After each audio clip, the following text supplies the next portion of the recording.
Bom dia, amigos, bom dia. Para quem não me conhece, sou o Daniel, casado com a Carol, pai da Majoca. E todo mundo gritou porque todo mundo sabe que eu sou muito tímido, então eu espero que vocês me ajudem nessa. Trouxe uma reflexão para vocês hoje. E antes da gente começar a ministração, eu gostaria de fazer um acordo com vocês que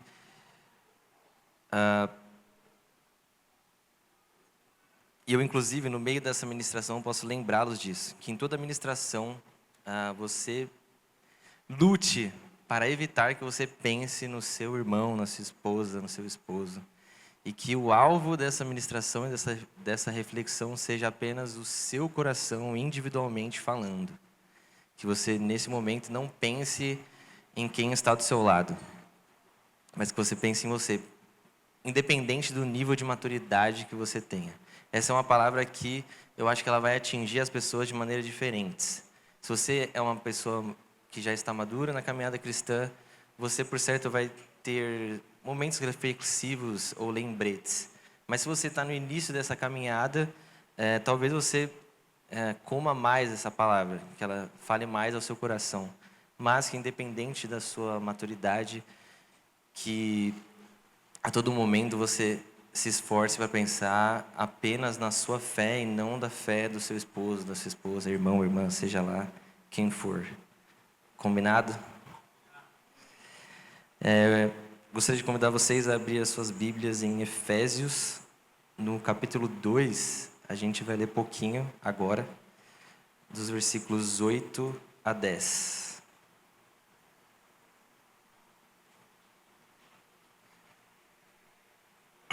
Eu estou na NAA, vai dar só uma diferença, mas tranquilo. Porque pela graça vocês são salvos, mediante a fé. E isso não vem de vocês, é dom de Deus, não de obras, para que ninguém se glorie. Pois somos feitura dele, criados em Cristo Jesus para boas obras, as quais Deus de antemão preparou para que andássemos nela. Quem nunca ouviu a frase Deus é amor? É uma frase que a gente ouve bastante e ela não é uma frase que é dita apenas por cristãos. Não os cristãos também, para defender algum tipo de prática, eles usam isso como um argumento. Mas Deus não é amor? Ou Deus não é justo? Eu sei que esse não é o argumento daqueles que creem que a igreja será arrebatada antes da grande tribulação. Eu não quero diminuir o argumento dos pré-tribulacionistas. Mas eu já li, por exemplo, em comentários no Instagram, alguém dizendo: mas se Deus é justo, por que Deus faria com que a igreja passasse a grande tribulação? Se a grande tribulação vai ser algo tão terrível que até Jesus diz: ai das que estão grávidas. Se Deus é justo, por que Deus vai fazer com que a igreja passe a grande tribulação? E o que acontece aqui? Acontece que nós temos a nossa ideia de amor. E nós temos a nossa ideia de justiça. E essa ideia, obviamente, naturalmente, ela vem com as nossas experiências, com as nossas opiniões, pela nossa própria vida. E o problema aqui está quando nós imputamos a nossa ideia de amor em Deus. Ou quando nós imputamos a nossa ideia de justiça em Deus. Então, Deus é amor. E se amor para mim é X, então Deus nunca faria tal coisa. Deus é justo. E se para mim justiça é eu não passar por provações, então não é justo que eu passe por provações. Mas a pergunta aqui é o que Deus entende por amor e o que Deus entende por justiça. A gente fala bastante sobre isso na frase Deus é amor, a principal palavra dessa frase é Deus e não amor.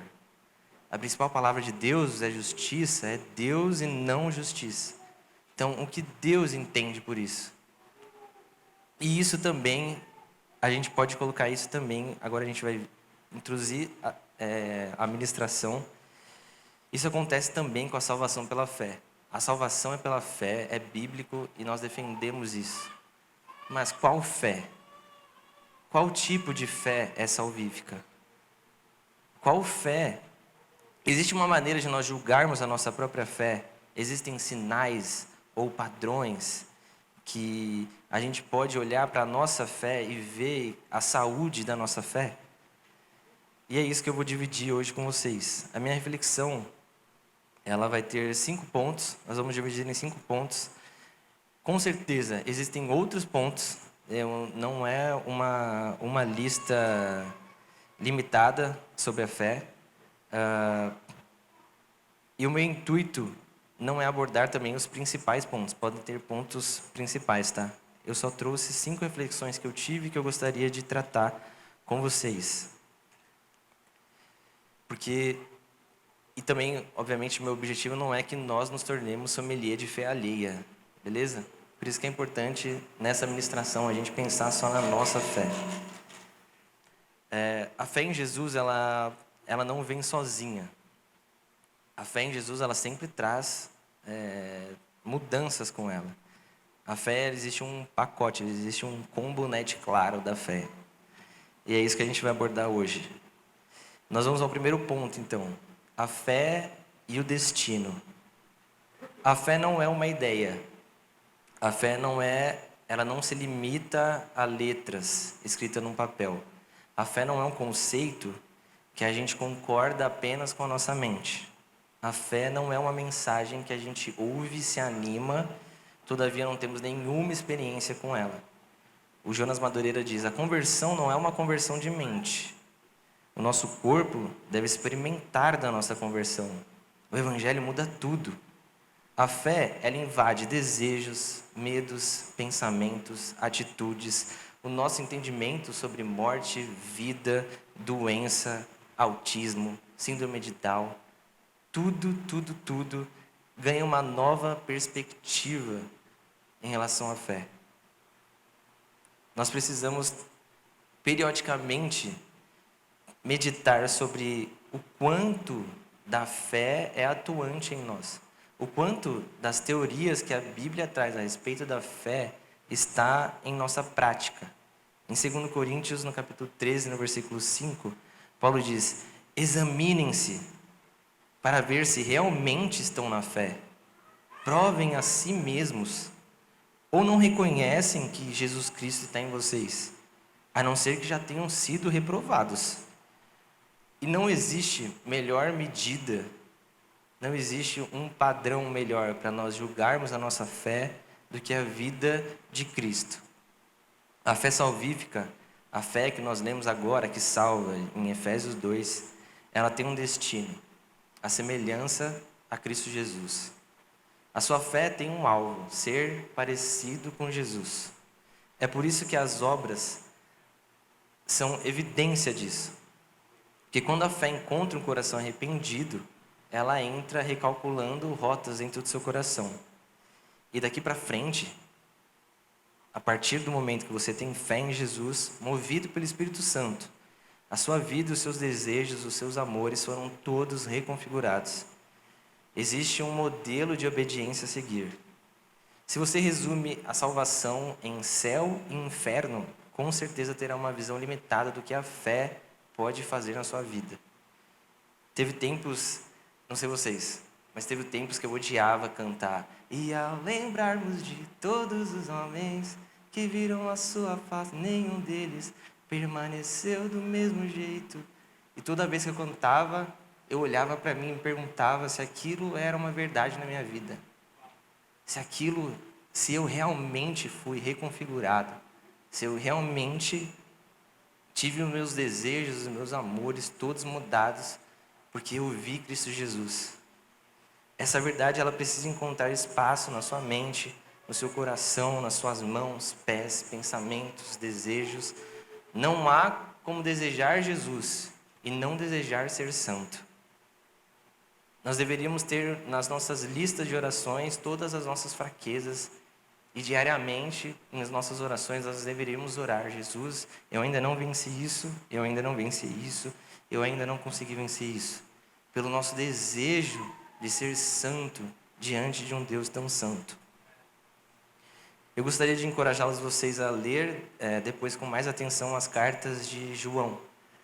E a gente vai ler diversos, espero que vocês tenham paciência, mas não vai demorar, mas diversos versículos, especialmente da primeira carta de João, onde João ele nos dá padrões visíveis para que nós possamos nos julgar. Então vamos lá, 1 João, no capítulo 1, a gente vai ler do versículo 6 ao 7. Se dissermos que mantemos comunhão com Ele e andarmos nas trevas, mentimos e não praticamos a verdade. Se andarmos na luz, como Ele está na luz, mantemos comunhão uns com os outros. E o sangue de Jesus, seu Filho, nos purifica de todo pecado. No capítulo 2, do versículo 3 ao 6, ele diz: E nisto sabemos que o temos conhecido, se guardarmos o seu mandamento. Vejam que ele fala assim, e nisso aqui, a gente sabe quando alguém conhece a Jesus. É nisso aqui, e nisso nós sabemos que nós temos o conhecido, se guardarmos os seus mandamentos. Aquele que diz eu conheço e não guarda os seus mandamentos, esse é mentiroso, e a verdade não está nele. Mas quem guarda a sua palavra, nele verdadeiramente tem sido aperfeiçoado no amor. Existe um processo aqui também, amigos. Nós não se desespere em relação a isso. E nisso nós somos aperfeiçoados no amor. Existe um processo. Nisto sabemos que estamos nele. Quem diz que permanece nele, esse deve também andar assim como ele andou. E aqui é trita, que andar como ele andou. Percebam que a salvação ela não exigiu de Jesus apenas um sangue dele. Porque se fosse só o sangue dele, na mesma ironia que contém na crucificação, quando os homens dizem salve a si mesmo e depois nos salve, e eles nem sabiam que o ato que Jesus estava fazendo era para salvar eles. Deus podia usar da mesma forma irônica, e quando Herodes mandou matar todos os meninos, Deus podia permitir que algum soldado fosse até José e Maria e matasse Jesus. Se fosse só o sangue que fosse suficiente. Deus nasceu e morreu, sangue derramado, salvação entre os homens. Mas não custou só o sangue. Ele precisava ser perfeito. Ele precisava ser um cordeiro perfeito. Ele precisava ser obediente. A solução não era apenas o sangue de Jesus. Aí vem João e diz: quem diz que permanece nele, esse também deve andar assim como ele andou. Assim como um Deus encarnado andou na terra. 1 João, no capítulo 2, no versículo 9 ao 11. Quem diz estar na luz, mas odeia o seu irmão, está nas trevas até agora. Quem ama o seu irmão, permanece na luz, e nele não há nenhum tropeço. Mas quem odeia o seu irmão está nas trevas, anda nas trevas e não sabe para onde vai, porque as trevas lhe cegaram os olhos. No mesmo capítulo, no versículo 15 ao 17, não amem o mundo nem as coisas que há no mundo. Se alguém amar o mundo, o amor do Pai não está nele.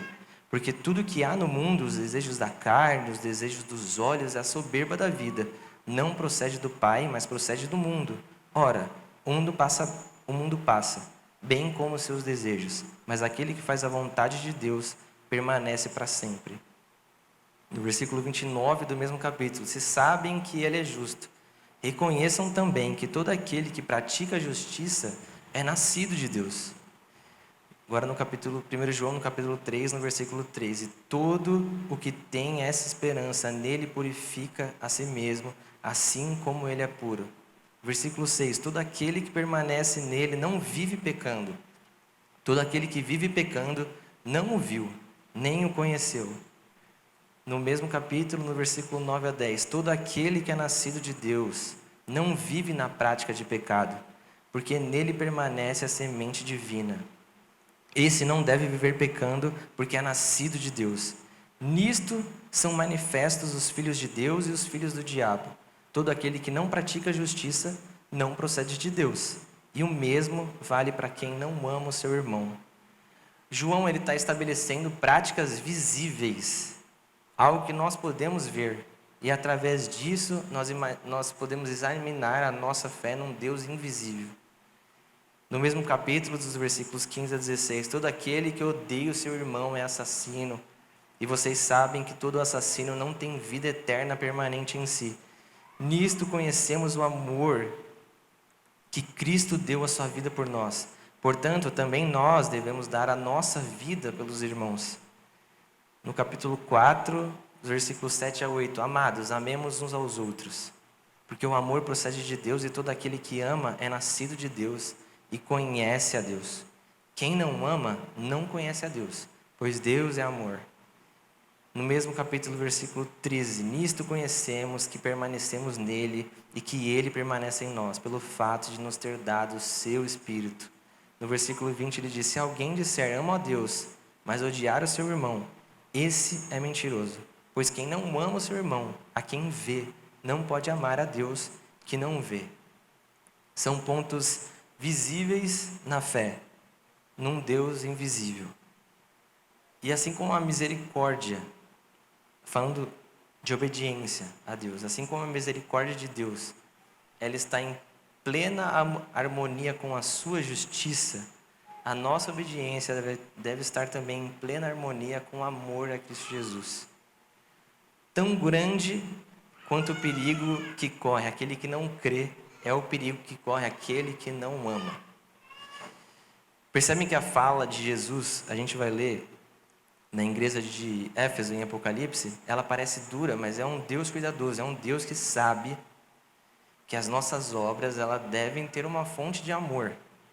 Ele sabe que o amor importa na nossa obediência. Eu vou ler com vocês os versículos. É bem conhecido, Apocalipse 2, do versículo 2 ao 4. Conheço as obras que você realiza, tanto o seu esforço como a sua perseverança. Sei que você não pode suportar os maus e pôs à prova os que declaram ser apóstolos e não são, e descobriu que são mentirosos. Você tem perseverança e suportou provas por causa do meu nome, sem esmorecer. Tenho, porém, contra ti o seguinte, você abandonou o seu primeiro amor.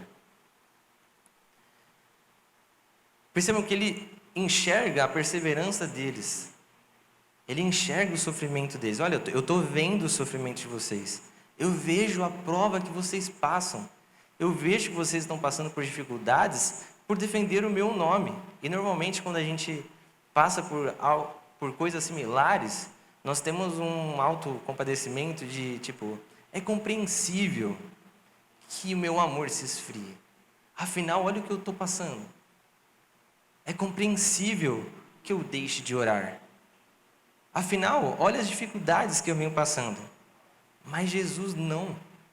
Jesus, ele olha e fala assim, eu vejo o sofrimento de vocês, eu vejo a perseverança que vocês têm sofrido pelo meu nome, muito legal, mas vocês esqueceram do primeiro amor. Ao invés de aceitar outras qualidades e atitudes virtuosas como motivo para ignorar a diminuição do seu primeiro amor, Jesus basicamente considerou sem valor essas obras. Porque elas estavam sem o fogo da afeição, da qual eles começaram. As suas primeiras obras eram impulsionadas pelo primeiro amor, já tornando-as completamente diferentes das obras que agora estavam fazendo. A perda foi tão grande que Jesus os chamou a se arrepender por não mais estar nesse lugar e voltar para o que eles faziam no início. Obras motivadas e sustentadas pelo seu amor a Deus. O seu testemunho externo, ele precisa ser impulsionado por um amor interno. E aqui eu não quero desencorajar vocês de vocês falarem, não, então eu não vou fazer porque eu não tenho meu coração nesse serviço. Não, eu não quero dizer isso. Eu quero só dizer, se vocês estão servindo, mas vocês estão enxergando que isso não é motivado por amor, orem a Deus por isso. E apresentem isso nas vossas orações. A fé, então, tem um destino, que é a semelhança a Cristo. E todo destino tem um ponto de partida. Eu decidi falar do destino primeiro do que do ponto de partida. Mas, para buscar em Cristo uma maneira santa de viver, exige de nós, primeiramente, o reconhecimento da nossa pecaminosidade. E aqui nós vamos entrar no segundo ponto, que é a fé e o espelho mágico. Espelho, espelho meu, existe alguém mais pecador do que eu? Não. Se você aceitou a Cristo, colocou a sua fé nele, e o primeiro erro que você enxergou foi o da sua esposa, tem algo errado. Se você aceitou a Cristo, e quando você entendeu, você falou assim, beleza, entendi. Então o meu filho precisa parar de fumar. Tem alguma coisa errada. Nós acompanhamos a história de Zaqueu na pregação do Gá, quando ele falou sobre o padrão da salvação, onde Zaqueu entendeu aquilo que ele tinha que fazer. E nós temos uma passagem que eu queria ler com vocês, que é muito marcante para mim, que é quando João Batista está pregando ao povo. Fica em Lucas, no capítulo 3, a gente vai ler do 8 ao 14. Produzam frutos dignos de arrependimento, e não comecem a dizer uns aos outros, temos por pai Abraão, porque eu afirmo a vocês que Deus pode fazer com que destas pedras surjam filhos de Abraão, e também um machado já está posto à raiz das árvores. Portanto, toda árvore que não produz bom fruto é cortada e lançada ao fogo. Então as multidões perguntaram a João, o que é que devemos que fazer? Ele respondeu, quem tiver 2 túnicas, reparta com quem não tem, e quem tiver comida, faça o mesmo. Também alguns publicanos chegaram para ser batizados e perguntaram a João, mestre, o que devemos fazer? Ele respondeu, não cobrem mais do que o estipulado. Também os soldados lhe fizeram uma pergunta, e nós? O que nós devemos fazer? E eles lhe disse, não sejam prepotentes, não façam denúncias falsas e contente-se com o salário que vocês recebem. A multidão, ela olha para si e pergunta, o que a gente tem que fazer? Os publicanos, eles olhando para si, eles perguntam, mestre, o que nós fazemos? Os soldados também perguntam, e nós? O que nós devemos fazer? A fé gera uma urgência de autoexame. Não é o que eles estão fazendo de errado, é o que eu estou fazendo de errado. Não, o primeiro passo não é ver o que acontece de errado no mundo. O primeiro passo é ver o que acontece do mundo de errado em você. O Tiago Cavaco ele diz assim, quando o problema principal da minha vida passou a ser eu, o mundo perdeu prioridade da minha crítica. Quando Jesus começou a tratar de mim, compreendi que o melhor que eu podia fazer pelo mundo era desistir de que eu fosse a solução dele. Nós teremos críticas ao mundo? Óbvio. Nós temos que exortar aos nossos irmãos? É claro que sim. Mas antes a fé ela te oferece um espelho mágico da bruxa da Branca de Neve, e não um martelo do juiz. E agora que a gente tirou a trave dos nossos olhos, a gente vai para o terceiro ponto, a fé e o povo. Agora, tendo consciência do nosso pecado, sabendo que eu não sou melhor que os meus irmãos, Deus vem e me oferece uma família, me oferece um povo. Quando a gente quer saber da onde alguém vem, ou da onde alguém nasceu, a gente pergunta, né? Você é natural de onde? E apesar de nós sairmos da morte, quando nós temos fé em Cristo, e levados para a vida, é basicamente como Deus, Ele nos volta para o que nós deveríamos ser. Ele nos devolve ao povo que nós já éramos. Em essência, irmãos, a gente precisa tomar cuidado, porque em essência, quando eu digo essência, é origem, é início, tá? O homem, ele não é mau, porque aí a gente está discordando de Deus, porque Deus falou que era bom. Mas o pecado mudou isso. Mas aí que está, o pecado mudou isso. Quem não se lembra quando o povo de Deus chegou no Egito por causa da fome e anos de escravidão? E é normal que eles perdessem costumes, é normal que eles perdessem algumas características. Em alguns momentos, durante a fuga, a gente sabe que eles sentiam até saudade do Egito. Mas, quando Deus tira os judeus do Egito, e Ele insiste na mensagem de eu sou o seu Deus, você é o meu povo, é como se Deus quisesse lembrar eles, vocês são judeus. Vocês são judeus. Vocês têm um povo. E é o mesmo que acontece conosco. Nós voltamos às mãos e ao povo que pertence ao Criador. Somos uma família, não do nosso sangue, mas do sangue de um homem, Jesus.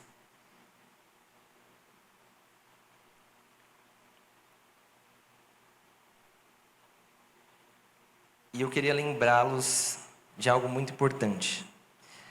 Aqui, diferente dos meus 5 pontos que não são os principais, aqui eu julgo que é um dos principais, que é do ponto que diferencia a igreja do mundo. Às vezes a gente tem mania de colocar nós mesmos em algumas caixas, e o mundo também nos coloca nessas caixas. E aqui, a gente não está falando dos pró-família e dos anti-família. Nós não estamos falando dos contra-aborto e os pró-aborto. Os de direita e os de esquerda, os conservadores e os liberais. Aqui nós estamos nós estamos falando de um povo, nós estamos falando de uma família que é dos crucificados. A principal característica são os crucificados e os não crucificados. Não estou falando que nós não somos pró-família, mas não é isso que nos define. O que nos define são os crucificados e os não crucificados. Em Gálatas 2, do versículo 19 e 20, eu estou crucificado com Cristo, logo já não sou eu quem vive, mas Cristo vive em mim. Estamos entre homens e mulheres crucificados, homens e mulheres da ressurreição, que até ontem estavam mortos, mas agora têm vida. A transição, ela é abrupta mesmo. Em Efésios, no mesmo capítulo que nós lemos, do 5 ao 6, Paulo diz: e estando nós mortos em nossas transgressões, nos deu vida juntamente com Cristo. Pela graça vocês são salvos, e juntamente com Ele nos ressuscitou, e com Ele nos fez assentar nas regiões celestiais em Cristo Jesus. Tão rápido quanto o espaço que Paulo escreve, e estando nós mortos em nossas transgressões, nos deu vida, tão rápido quanto é isso, é a nossa transição da morte e vida, quando nós cremos em Jesus. A gente vai abordar um pouquinho mais disso no final da nossa mensagem. O mesmo Espírito que mora dentro de nós é o Espírito que nos une dentro de um único corpo. Não existe cristão isolado. Jesus tem um corpo, você faz parte dele. A salvação, apesar dela ser individual, mas ela é um convite para você ir para um lugar onde estarão todos os outros santos. A igreja de Jesus é o local sede do plano de Deus para a criação. E eu sei que isso não é fácil. Eu sei que isso exige mais de alguns e menos de outros, mas eu acho que não é fácil para ninguém a vida em comunidade, o relacionamento e tudo mais. E por isso eu decidi trazer o que para mim foi um facilitador para viver tudo isso. Que é uma frase: você é o meu filho amado. Foi isso que Jesus ouviu no início do seu ministério. Em Mateus 3,17 diz: e eis que uma voz dos céus dizia: este é o meu filho amado, em quem me agrado. Esta mesma voz está do seu lado. Enquanto você não reafirmar essa voz, você terá dificuldade de viver em comunidade. Lembra-se da tentação de Jesus? Jesus no deserto e o diabo tentando ele: faça isso, prove que você é isso, prove que você é aquilo. E eu creio que Jesus tinha essa voz na mente dele: você é o meu filho amado. Ele não precisava se provar para ninguém. Você precisa ouvir essa voz que o chama de meu amado. Caso contrário, você continuará buscando, até mesmo em nós, autoafirmação, mendigando elogio e sucesso.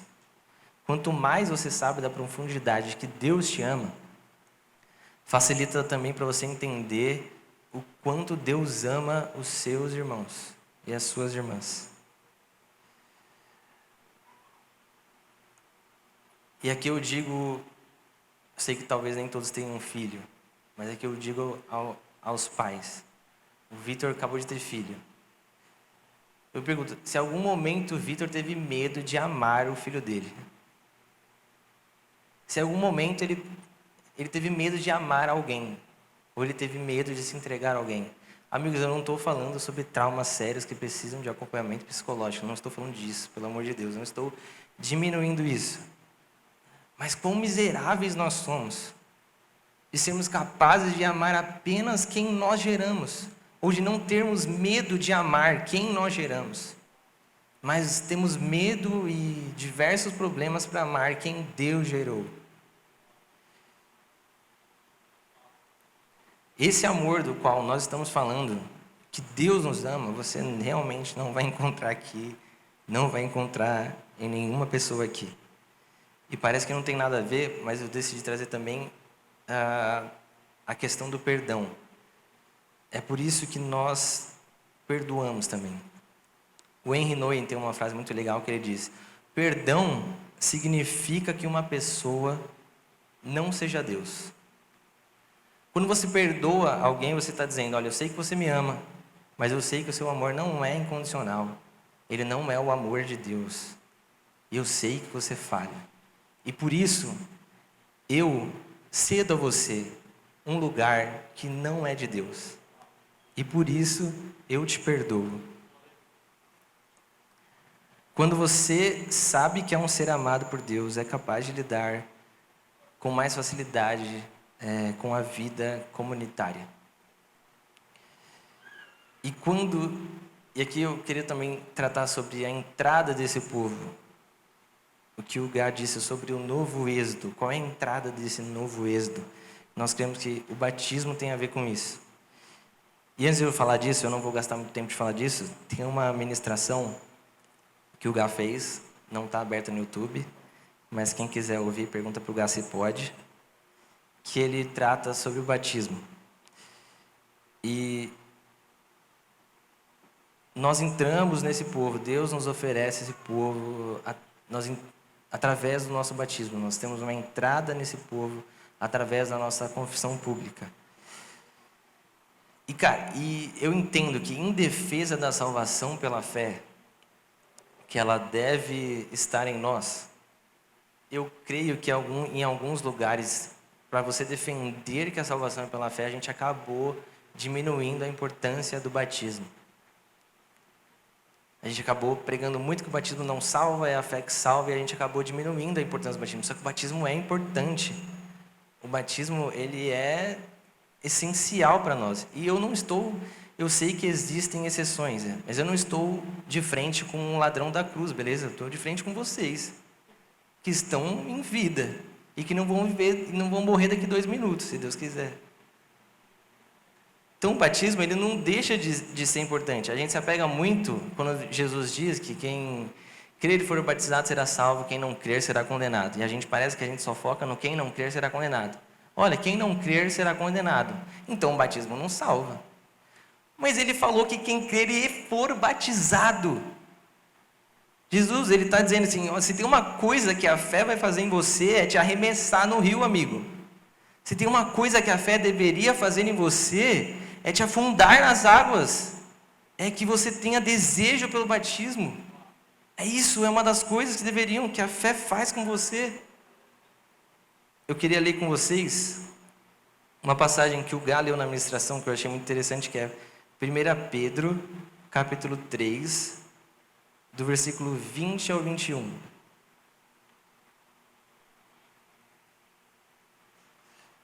Os quais no outro tempo foram desobedientes quando Deus aguardava com paciência nos dias de Noé, enquanto se preparava a arca, na qual poucas pessoas, apenas 8, foram salvas através da água.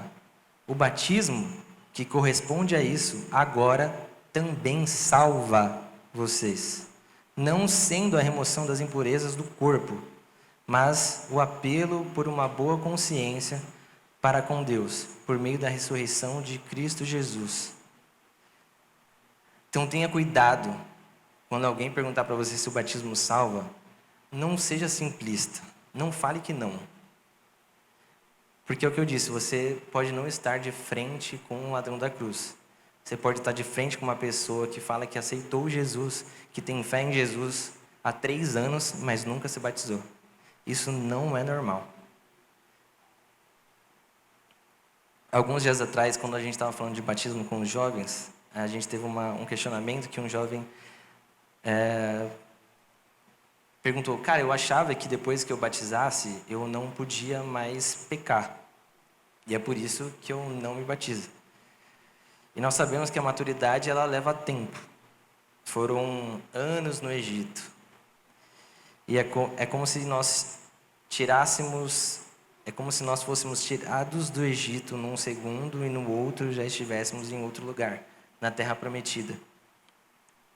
Ela difere totalmente do que nós estávamos habituados. E é compreensível que carreguemos antigos hábitos. conjecturas do cemitério para a terra da ressurreição. Nós vivemos muito tempo no cemitério. Se faz necessária uma longa e paciente reorientação, vivendo de modo a atingir a estatura da plenitude de Cristo. E tudo isso acompanhados. E tudo isso juntos. Dentro de um povo. E agora nós vamos ao quarto ponto, que é... Eu não estou controlando meu tempo, tá? Não sei se estou rápido ou se estou... Agora vamos ao quarto ponto, que é a fé e o vazio. Esse ponto eu introduzi ele porque quando eu estava fazendo essa ministração, eu li um livreto do Tiago Cavaco que chama Os Três Nãos de Deus. E enquanto eu estava montando o esboço, eu decidi introduzir esse ponto para a gente poder meditar juntos nisso. Segundo Coríntios, no capítulo 5, do versículo 6 ao 8, está escrito: Por isso, temos sempre confiança e sabemos que enquanto no corpo, estamos ausentes do Senhor. Porque andamos por fé e não pelo que vemos. Sim, temos tal confiança e preferimos deixar o corpo e habitar com Jesus. Existe uma cadeira vazia, meus. E isso não é de hoje, eu sei, mas parece que hoje a gente consegue acompanhar mais isso. Eu li um livro muito bom que chama Guerra dos Espetáculos, que o autor diz sobre como nós somos cativados pelo que olhamos, como nós somos cativados por aquilo que nós vemos. E a mídia entendeu isso, as agências de publicidade entenderam isso, e as igrejas também entenderam isso. Então a igreja, influenciada por isso, ela pode cair nesse erro de, vendo que o ser humano é atraído pelo olhar, nós somos tentados a ter as melhores condições visuais para entreter as pessoas. Nós somos tentados a ter musicalmente, tecnicamente, um melhor louvor. E isso foi crescendo até o ponto de que às vezes a gente acha que tem tudo a oferecer para o mundo. Sendo que o que nós realmente temos a oferecer também é uma saudade. Nós esquecemos que nós também pregamos sobre uma ausência. A vida cristã antes da ressurreição é caracterizada por Paulo como alguém que tem uma moradia provisória e alguém que testemunha uma ausência física. As igrejas, elas entendam. As igrejas talvez sirvam menos para mostrar o que Deus lá se encontra e mais para mostrar o Deus que lá se espera. A igreja é onde Deus não está como estará. Eu não estou dizendo que Ele não está. Ele está, mas Ele não está como Ele estará. Quando nós louvamos, demonstramos mais do que não temos do que temos. Nós comemos ao mesmo tempo que nós temos fome. Isso também explica sobre a importância do povo. Porque a fé, ela vem pelo ouvir. E o ouvir, ele nos torna menos independentes. Nós somos menos autônomos. Porque para ouvir, você precisa de alguém falando. Para ver, não. Para ver, você olha uma situação, você já tem a sua opinião sobre aquilo, a sua perspectiva e tudo mais.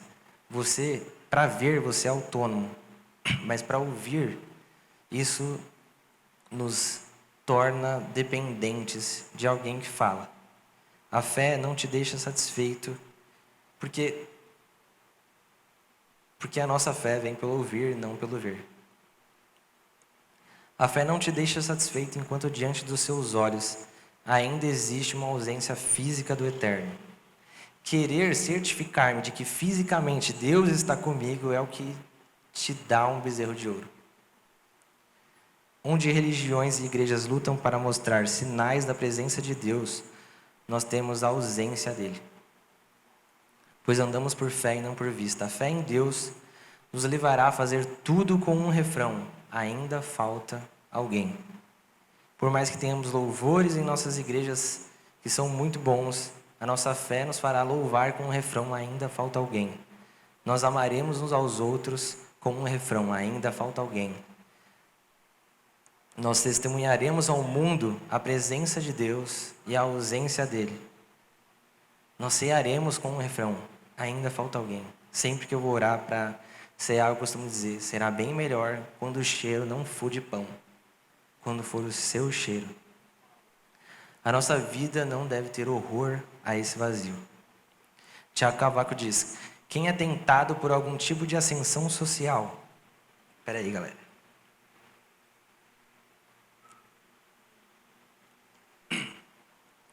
Quem é tentado por algum tipo de ascensão social ou uma materialização da presença de Deus, rapidamente fugirá da evangélica feiura faminta.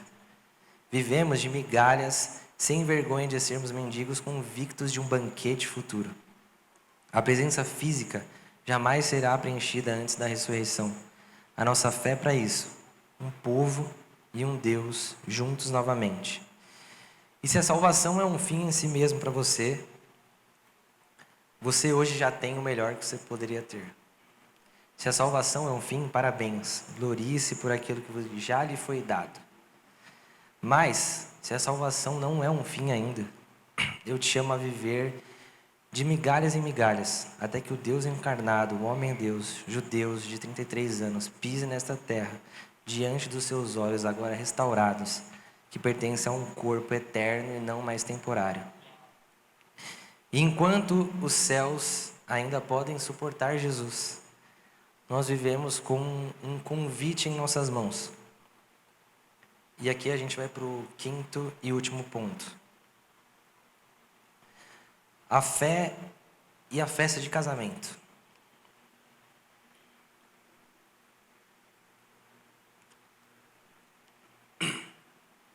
Apocalipse 21, dos versículos 1 ao 3. E vi novo céu e nova terra, pois o primeiro céu e a primeira terra passaram, e o mar já não existe. Vi também a cidade santa, a nova Jerusalém, que desceu do céu, da parte de Deus, preparada como uma noiva enfeitada para o seu noivo. E então ouvi uma voz forte que vinha do trono e dizia: eis o tabernáculo de Deus com os seres humanos. Deus habitará com eles.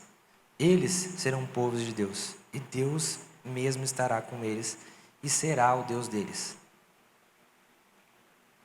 Nós não estamos a caminho de uma reunião corporativa, nem de um parque de diversões. Nós estamos a caminho de uma festa de casamento. Aquele que foi tirado de nós e a quem nós fomos prometidos aguarda um dia futuro. O noivo que estendeu seus braços e permitiu que seu precioso sangue fosse derramado por aqueles a quem ama, contempla o dia do seu casamento. Aquilo que tão facilmente nós perdemos de vista arde no coração de Jesus, perpetuamente, até que Ele venha terminar o que Ele começou. Ele deseja uma noiva apaixonada, um povo que anseia, um povo que viva como uma noiva que disse sim ao seu amado. A festa de inauguração da nova era, os dias do noivado, os dias da fome, os dias da espera, os dias da saudade acabaram. Haverá um casamento. A fé te oferece o que nós tratamos aqui hoje. Então, um destino, um espelho, um povo, um vazio e uma festa de casamento. E eu não quero que vocês tratem isso como como se fossem fases da fé, como se fosse um videogame, que a gente vai passando de fase em fase e não precisa mais voltar para a primeira. Aqui são pontos que, em toda a nossa vida cristã, nós vamos voltar a esses pontos. Nós vamos relembrá-los, esses pontos, a nós mesmos, a fim de julgarmos a nossa fé. Beleza. Eu entendi os pontos. E eu não acho que a minha fé é madura. Essa fé salva. Eu quero comparar com vocês dois textos. Um vai ser Mateus capítulo 27, do versículo 38 ao 44.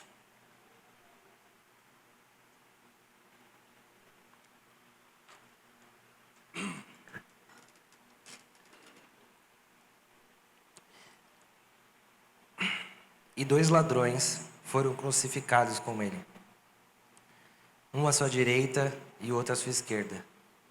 Os que iam passando blasfemavam contra ele, balançando a cabeça e dizendo: Ei, você que destrói o santuário em 3 dias e o reedifica, salve a si mesmo, se você é filho de Deus, e desça da cruz. De igual modo, os principais sacerdotes, com os escribas e anciãos, zombavam, diziam: salvou os outros, a si mesmo não pode salvar. É rei de Israel. Que ele desça da cruz e então creremos nele. Confiou em Deus, pois que Deus venha livrá-lo agora. E se de fato lhe quer bem, porque ele disse: sou o filho de Deus. O versículo 44. Também os ladrões que haviam sido crucificados com ele o insultavam. Em Lucas, no capítulo 23, do 39 a 43, está escrito: um dos malfeitores crucificados blasfemava contra Cristo, dizendo: você não é o Cristo? Salve a si mesmo e a nós também. Porém o outro malfeitor o repreendeu, dizendo: você nem ao menos teme a Deus?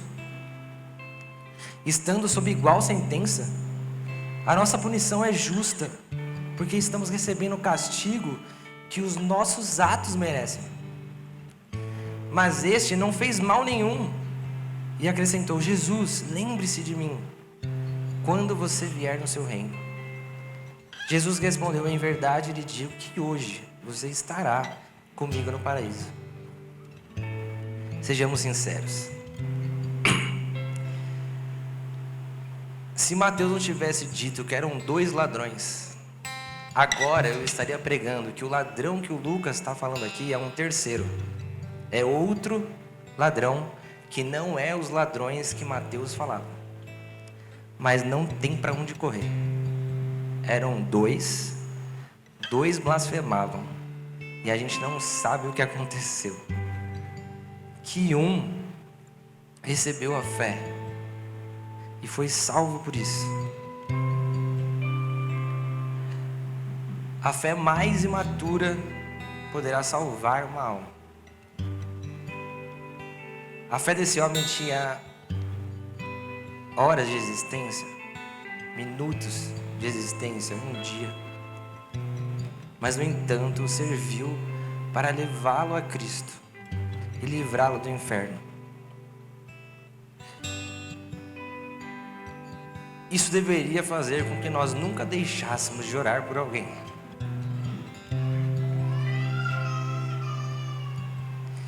Isso deveria também nos fazer entender que essa regra da salvação pela fé é para todos. É para mim e é para a pessoa que eu mais tenho dificuldade de lidar. Essa salvação pela fé é para você e para o cara que te assaltou semana passada. Essa salvação é para você e também essa regra serve para o seu pai, que nunca foi um pai. E essa verdade deveria nos fazer orar e nunca desistir de nós orarmos pelas pessoas, porque a fé mais imatura, a fé com 1 segundo de existência, ela é poderosa para salvar um homem, um pecador. Fechem os seus olhos, vamos orar.